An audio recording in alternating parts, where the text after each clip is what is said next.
Hi everyone, and welcome back to episode 3 of the Move Better series. Today we're going to be talking about some injury prevention for the shoulders.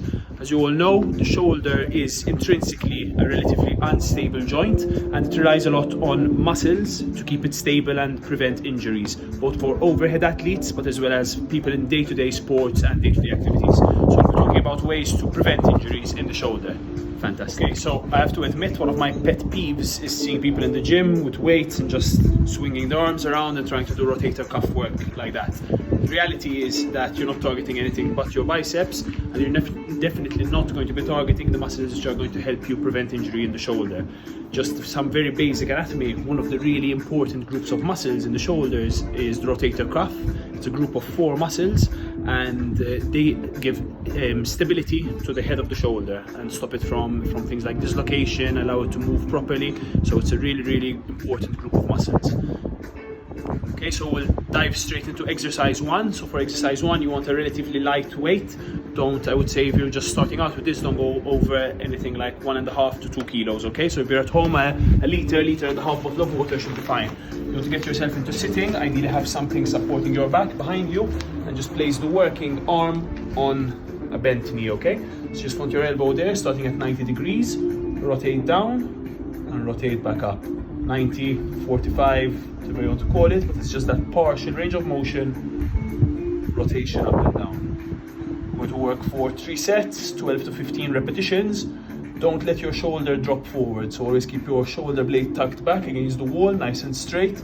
Rotate down, rotate back up. You start to feel a very nice burn at the back, thrown off the rotator group muscles. Okay, that's great, that's exercise. So exercise number 2, we've worked on the external rotation, so the ability to rotate outwards. Now you want to find a way to do some internal rotation. The best ways to do this is with an elastic resistance band, again quite light. I prefer if you work for light weight, light resistance, and work until fatigue, so until you're feeling tired. Okay, so again you want to be shoulders pinned back, nice and straight, chest forwards, elbow tucked in. What I can really suggest to help with this is place a towel between your elbow and your side. That will keep you tucked in there and stop you from cheating. Okay, so elbow tucked in, rotate in, and then back out. Really simple exercise. You want to start at 90 degrees over there. And then if you want to progress this exercise, if it's getting a bit too easy, just have your band a little bit higher, start from there, and you're just rotating downwards in a more functional position. Fantastic. Okay, so it's important to remember that the shoulder isn't stabilized by the rotator cuff only, so you do want to give some attention to the bigger muscle groups around the shoulder. One of my favorite exercises, one which I discovered lately, is called the shoulder 6-way. It's a really great way to target different components and movements of some of the muscles in the shoulder. So the movement's quite simple. You just want to go up, come to midline, and then go overhead, come back down, open and drop. Looks super easy, but gets really tough after a few reps. I normally use weight of about 1 kilo to 2 kilos and work for 3 sets of 10 to 15 repetitions, but you find your own stage. Okay, so one great little finisher for the shoulders is something called around the world. I'm lucky enough to have a 5 kilo plate, but you can grab anything which weighs around that much. A little bit lighter, a little bit more will work just as well. Now, teaching points on this are super important.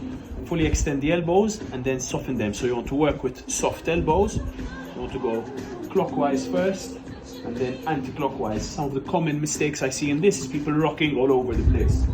We're not trying to work the thoracic spine, we're trying to isolate the shoulders, okay? So again, soft elbows, coming around the world one way, around the world the other. If you're playing around with your upper body, it means the weight's a bit too heavy, just go lighter.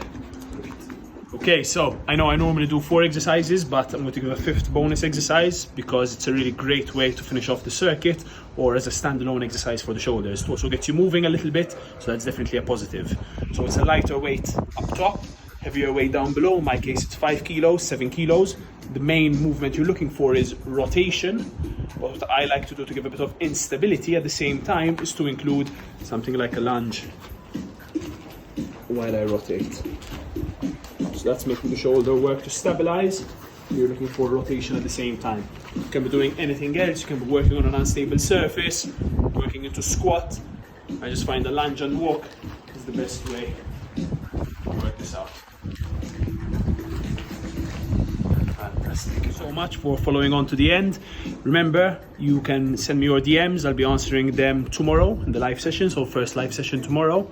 Keep in mind, you can subscribe on the YouTube channel as well to never miss a video, and keep in touch via social media. And remember, we're doing online consultations for physiotherapy as well as injury prevention programs. Anything you need, just get in touch for your first consultation and I'll be more than happy to help out. Have a great day, and I'll see you all next time.